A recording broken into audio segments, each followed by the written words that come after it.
position, which sounds very painful to me. She was too young to understand, so she was given internal medicine and a strict diet and the task to sunbathe on the hospital's tar roof for 2 hours a day for 2 years. This horrifies me working in dermatology, by the way. Don't sunbathe without sunscreen. Just don't do it. Come on, guys. I watch skin cancer get removed every day. Please use sunscreen. Okay, sorry. Anyway, she was able to walk better with the use of a steel brace that fit into the heel of her shoe, and then came up to a leather-rolled saddle around her hip. It kind of reminds me of the thing that Forrest Gump wore. Her mother admits to making the mistake of placing Virginia in kindergarten while she was still in this brace. Virginia soon became very self-conscious and lost a lot of weight due to loss of appetite. She was taken out of school but then returned a year later after the brace was removed. She was announced to be completely cured by a specialist when she was 12. She was one of only 4 complete case histories compiled for the American Medical Association for this disease. Not long after going to Arkansas High School with her cousin, her father became seriously ill. Oh my gosh. He died 2 years later when she was 15. She was not described as very bright in school, but more like a child with an unusual amount of common sense and loyalty. I don't know if that's how I'd want to be described, but whatever. She was quiet and rarely participated in activities because she tired easily and still had a limp in her right leg. She joined the band and became a majorette. Because of her participation in this activity, she joined a sorority after she got a bid from each one. When she graduated in 1944, she went to the University of Arkansas to study journalism. After a year, she came home and told her mother that she wanted to go into laboratory technician or lab tech training, but it required something that she didn't take in high school, which was science. I didn't realize that science was not required in high school, but this was a long time ago. So she went to TSCW from September 1945 until February of 1946, when she had to quit and take care of her mom, who became ill. I sympathize.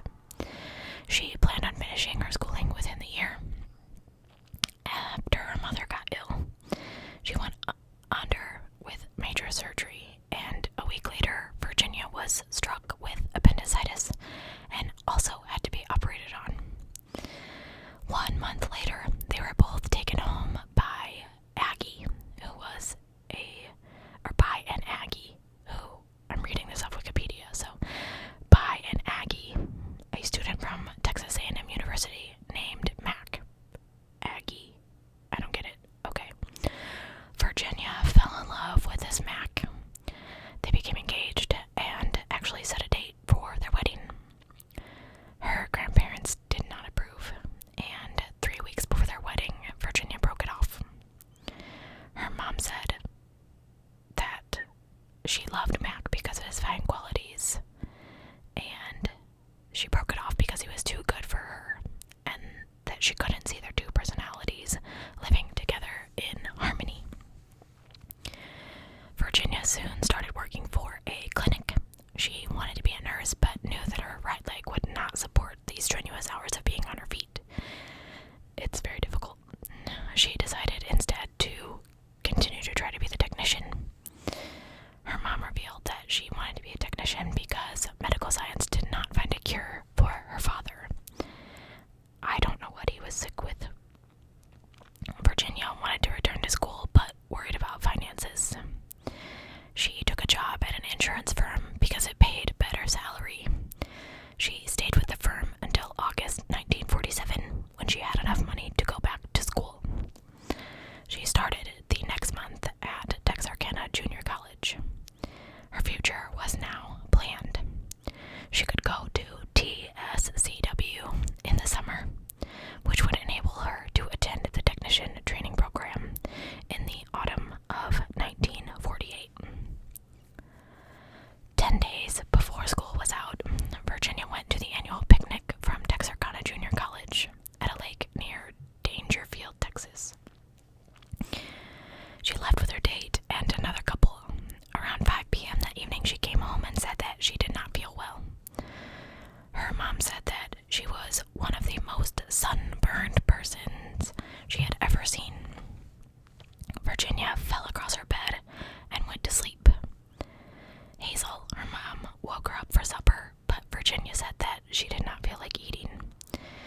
While waiting for the doctor, Virginia regained consciousness and then fainted again due to sunstroke.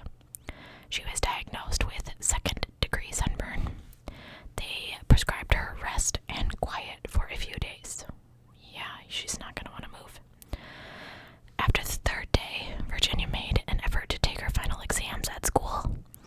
While she was there, she told her teachers about her love affair that did not work out, and that she had fallen in love again, but this boy did not love her. In the last few months before her disappearance, she picked up sketching and became quite good at it through the coaching of a friend. Miss Carpenter said that a portrait Virginia did from the memory of her father was one of the best likenesses she had ever seen. While she was recovering from her sunburn, she packed for her trip to college. Hazel wanted to take Virginia to Denton in the car, but she insisted that she would be fine on the train. On June 1st, the day of her disappearance, they ran to the station and caught the train just moments before it left. I was so in hopes that we could find the train gone so I could drive her down the next morning. There was a tinge of disappointment when I saw the train had not left, but she refused to get on it until she kissed me goodbye, and she stood on the rear platform of the train, waving goodbye. I wondered if there was anyone more radiant and beautiful, and in my heart I offered a silent prayer because she was mine, said her mother, which just makes me so sad because then she went missing. So Virginia was, at this point, a beautiful 21-year-old woman, known to her friends for being happy-go-lucky and polite. She was an only child, 5'3", and around 120 pounds. She had dark brown hair and brown eyes. She was last seen wearing a light white chambray dress with brown and green stripes, silver buttons down the front, a small white straw hat with the brim flipped up, and a white feather stuck in the back, red leather platform high-heeled shoes, and a gold Wittenauer watch. Virginia took with her a red purse, a black pasteboard hat box, and a brown steamer trunk with a matching cosmetics case. And according to her mother, she had no more than $15 or $20 in her pocket. She took the train. It was a 6-hour ride, and when she arrived, she hailed a taxi cab. But on the train, she befriended a fellow Texarkana resident named Marjorie Webster, who was also planning to enroll at TSCW. When the train arrived at 9 p.m., Virginia and Marjorie agreed to share a taxi. This taxi was driven by Edgar Ray, or Jack, which makes no sense to me. Zachary. Why your name is Edgar Ray and you go by Jack? Whatever. He took them both to the campus, and as they were getting out of the car, Virginia realized that she forgot to check her trunk at the train station. So she asked Mr. Zachary how much it would be to take her back, and he replied, 75 cents. Her friend asked if she needed to go back with her, but Virginia refused, saying, "No, I'll go alone, it'll be fine." So they went back to the station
taxi, Virginia told Mr. Zachary that the two men would assist her with it. She said that she knew them, and she talked to them for a little bit as he drove away. This was the last confirmed sighting of Virginia Carpenter. She never checked into her dorm room. Several reports claim that a night watchman saw her get out of the cab and into the convertible, but the police chief denied it. And the following morning, Mr. Zachary picked up and dropped off her trunk at Breckenridge Hall, where it sat unopened at the front door for 2 days. Why didn't he take it to her room? Supposedly she wrote it on the ticket, room 200, and one of the ladies in the office said this was the first time ever that a trunk was not taken to a room. I don't know, maybe I'm being too suspicious. 3 days later, June 4th, Virginia's then boyfriend, Kenny Branham, contacted her mother. He couldn't get a hold of Virginia. Her mother contacted Texas State College for Women and discovered that she had never checked in. She got worried, of course. She called friends and relatives that Virginia may have tried to visit, but they had not heard from her either. And on Saturday, June 5th, around 12:30 a.m., so late into the evening of June 4th, early morning of June 5th, she called the police. But I don't know why she waited so long. But get this, the Texarkana police told her, just go to bed and we'll get on the case in the morning. Excuse me, what? No. She couldn't sleep, so she and a friend, Miss Lucille Bailey, who was living with her, left for Denton at 2:10 a.m. Virginia's uncle and friends also went to Denton to help assist the police in the search, but failed to shed any light. When later interviewed, some of Virginia's former boyfriends stated that she became infatuated very easily, and they speculated that she ran away with a lover, but her family did not believe that she would have left without telling them. She didn't have any money to do so either. Of course, police zeroed in on the boyfriend, Kenny, and the cab driver. Kenny passed polygraph tests and insisted that she had no reason to run away. She didn't have someone like a lover coaxing her to run off, no jealous exes, no wishes to leave her life behind. Kenny, also being the first to report her missing, made his involvement unlikely. According to Kenny and Hazel, Virginia was sincerely looking forward to starting her semester at TSCW. This led the investigators to believe that she had been taken. So now they focused their attention on the cab driver, the last person to see Virginia alive. On the surface, Jack Zachary's story checked out. Even though he had a criminal record, he fully cooperated with the investigation.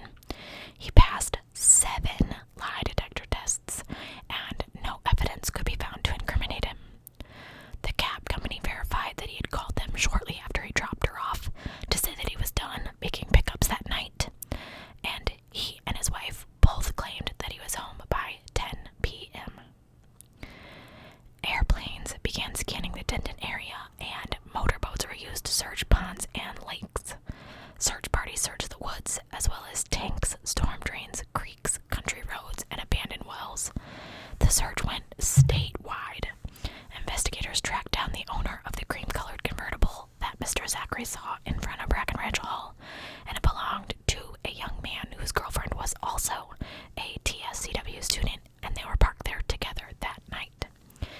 They remembered seeing 2 young men walking around outside the car, but did not witness the interaction with Virginia. Lewis C. Rigler, a Texas Ranger, entered the investigation Monday, June 7th by the request of Virginia's uncle, Dr. E.C. Dodd, along with Chief of Police Jack Shepard and Sheriff Roy Moore. That's not what I meant to do. Officers talked with groups and individuals as possible witnesses. Hunters and farmers were asked to be on lookout for freshly dug dirt or any unusual odors. Pictures and a description of Virginia were sent to the Department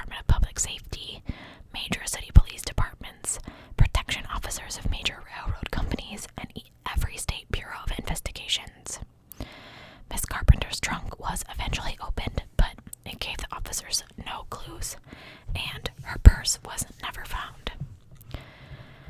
They developed a reward for any information leading to her disappearance, and by the end of that Friday night, it had reached over $1,300.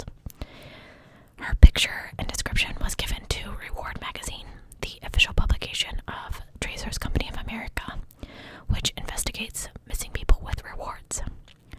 Despite having 150,000 police officials as subscribers, little replies came in about Virginia, and the investigations came out inconclusive. It's absolutely crazy.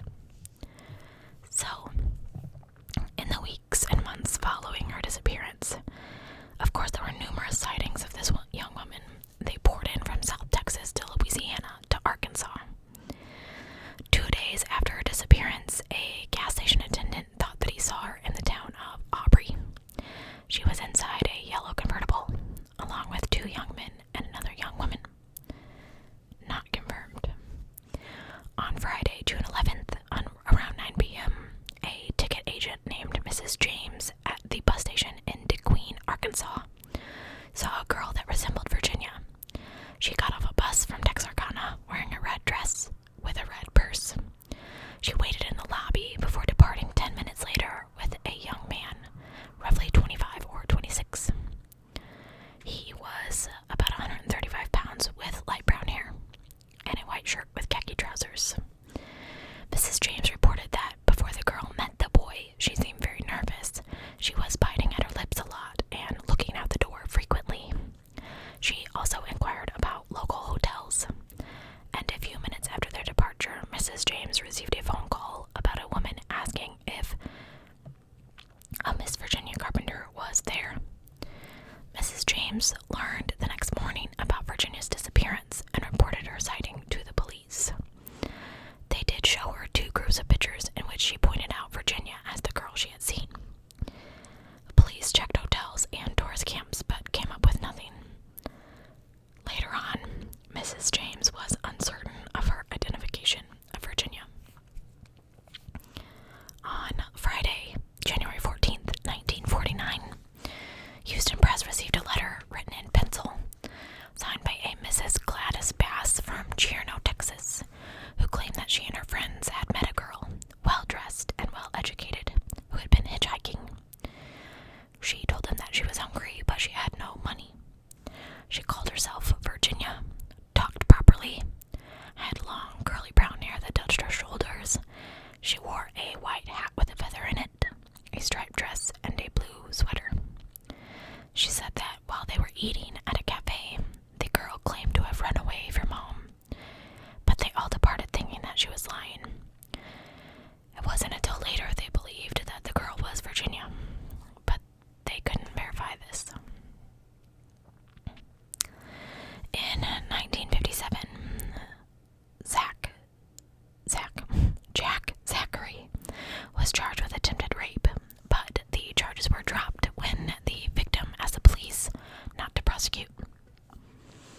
Shortly thereafter, Zachary's ex-wife now came forward and said that he was abusive and that he had forced her to fabricate an alibi for him on the night of Virginia's disappearance.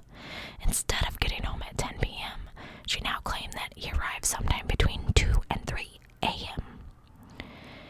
Zachary and his wife had moved to Midland, but he would apparently make a 5-hour drive to Denton every year to pick up a copy of the local paper whenever they published anniversary articles about Virginia's case. In spite of these claims, there was still no evidence to implicate him, and he passed away in 1984. Mrs. Hazel Carpenter, who later became Mrs. Hazel Smith, spent many years helping the police chase down numerous rumors and leads.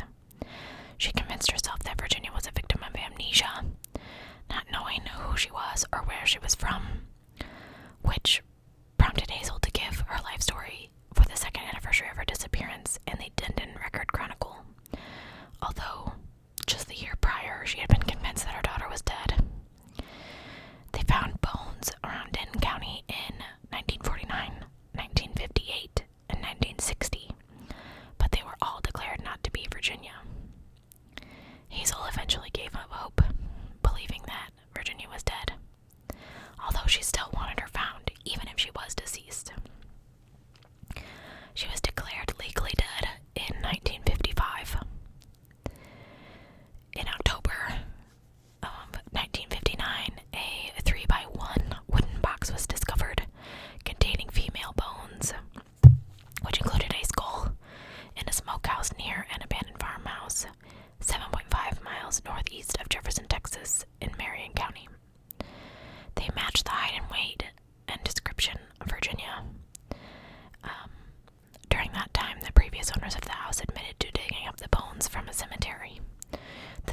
was a biology student and said that he needed them. Mrs. Carpenter had hopes that it was Virginia's remains because the bones had a deformity, and Virginia had that deformity in her right leg. Oh.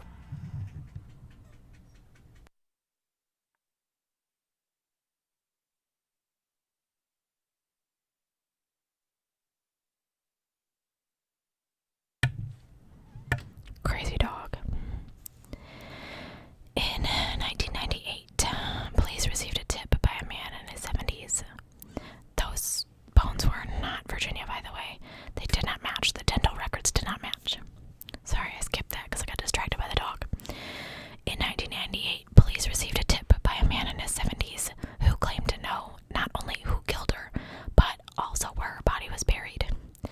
He claimed that two men had assaulted Virginia, killed her, and dumped her body in a dam at a stock tank. Police searched this alleged burial site but found nothing. Only a leather glove, a rubber boot, and animal bones. The sheriff also said that the two suspects who were named by the informant had passed away, and their names were never released to the public. In the winter and spring of 1946, 5 young people were murdered in Lovers Lanes in Carpenter's hometown of Texarkana. The crimes were believed to have all been committed by the same person. This person was never caught and later became known as the Texarkana Phantom Killer. Oh, she's awake now. Virginia was actually well acquainted with 3 of these victims, and they investigated to see if there was a link, but they found no evidence. So, like I said, numerous leads and possible sightings of Virginia surfaced throughout the years, but no evidence was uncovered, and none of the accounts have been proven. Her father died prior to her disappearance, and Hazel died in 1980. She has no siblings, but 3 of her cousins still hope to have answers in her case. I hope you guys enjoyed this one. I like to do the older cases, but I do find it a struggle sometimes because there's not a lot of information. You know, in these newer cases, I can find 20 articles